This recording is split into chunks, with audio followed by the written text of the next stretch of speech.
Mga ka-Republic, matapos magpakitang gilas ni Jason David upang tulungan ang Ginebra na magbulsa ng pangalawang panalo, ay lumalakas naman ang panawagan ng mga fans na i-activate na rin si Paul Garcia.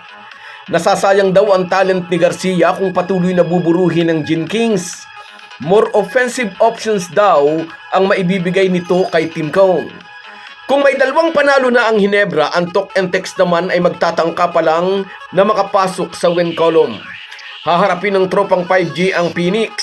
Kailangang manalo ng TNT kung ayaw nilang malagay sa peligro ang inaasam nilang Grand Slam. Pag-uusapan po natin yan, pero bago ang lahat ay maglalambing po ako sa inyo na isubscribe ninyo itong ating channel at kung di masyadong makakaabala ay i-like at paki-share na rin ninyo. Malaking bagay po yan sa aming mga vlogger. Maraming salamat.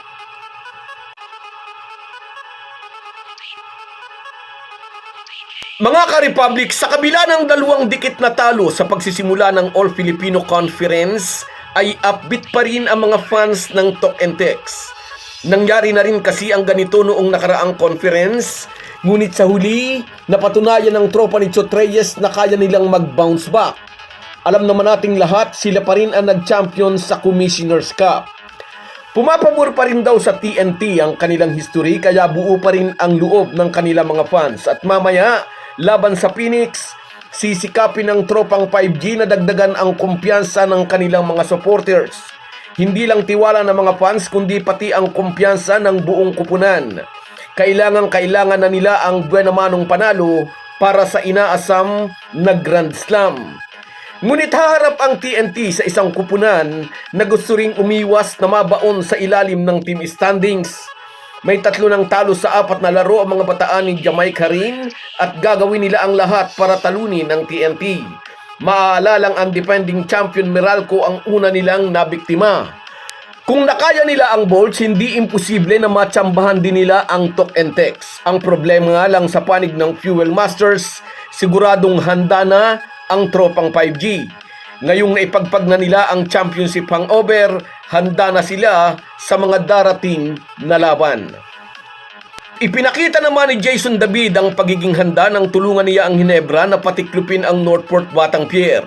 Sa kanyang unang laro pagkatapos siyang i-activate ni Tim Cone, tinulungan niya ang core ng Gin Kings upang sungkitin ang kanilang pangalawang panalo. Masayang-masaya ang kanyang mga teammates sa magandang naging laro ni Jason David.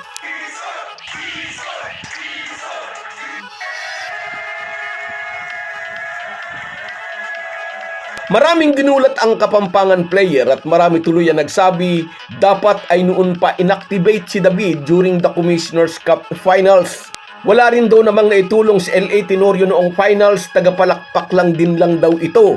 Noon pa raw dapat inilagay si LA Tenorio sa unrestricted free agent with rights to salary list at ipinasok na noon pa si Jason David. Medyo late na raw ang desisyon ng coaching staff at ng team management. Sa isang final series daw na off ang play ni na Jamie Malonzo at RJ Abarrientos, nagkaroon daw sana ng ibang offensive option si Tim Cone. Kaya ngayon ay may mga fans na nananawagan dapat din daw i-activate si Paul Garcia. Isang frozen asset din daw ang Philamgard out of Ateneo na ang talento'y binuburo ng Ginebra. Tingnan na lamang daw sa case ni Jason David, ang tagal nitong nasa sideline lang, cheerleader lang pag may laro ang Ginebra. Pero mailalabas palang laro pag nabigyan ng pagkakataon. Deserve din daw ni Paul Garcia na mabigyan ng chance. Bakit nyo binuburo ang talent ng isang magaling na player? May favoritism daw ba si Tim Cone? Tanong ng mga fans. Noon pa'y mahusay na coach na si Tim Cone. Pero di maitatanggi, dumoble ang kasikatan niya nang mapunta siya sa Ginebra bilang coach. Lalo siyang sumikat nang mapag-champion niya ang Gilas sa SEA Games at sa Hangzhou Asian Games. Pero maraming fans ang unti-unting naaasar na sa kanya nitong huli. Unang-unang dahilan ay ang pagbabangko niya sa mahuhusay namang player noong naroon pa ang mga ito sa ibang team. Lalo't na 3 sunod ng Talk and Text ang Ginebra sa finals, nasisilip ngayon ng mga fans ang very short rotation ni Tim Cone. Masyado raw pinapagod ni Tim Cone ang core ng team kaya takaw injury, kaya natatalo sa mga crucial na laro. Dapat daw walang favoritism sa oras ng laban. Dapat bigyan ng chance yung iba. Tulad ng chance na ibinigay kay Jason David. Loaded po ang guard position sa Barangay Ginebra. Darating din po ang chance ni Paul Garcia at tiyak pinag-iisipan na rin yan ng coaching staff. Yun nga lang, hindi natin alam ang takbo ng isip ni Paul Garcia. Pwede siyang lumipat sa iba kung may mag-o-offer sa kanya.